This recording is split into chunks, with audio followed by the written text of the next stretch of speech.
Generolo Jono Žemaičio Lietuvos karo akademijos pirmakursiai Rukloje baigė bazinį kario kursą, trukusį 7 savaitės. Šiandien baigiamosiose pratybose akademijos naujokai atliks taktikos, ryšių, ginkluotės, šaudybos užduotis. Generolo Jono Žemaičio Lietuvos karo akademijos pirmakursiai mokomojame pulke nuo Liepos 27-osios.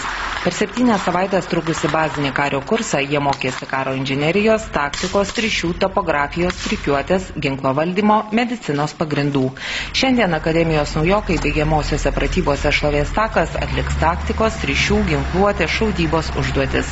Kariūnams sėkmingai baigusiems bazinį kario kursą, išlaikiusiems testus ir atlikusiems individualias užduotis bus įteikti kurso baigimo pažymėjimai.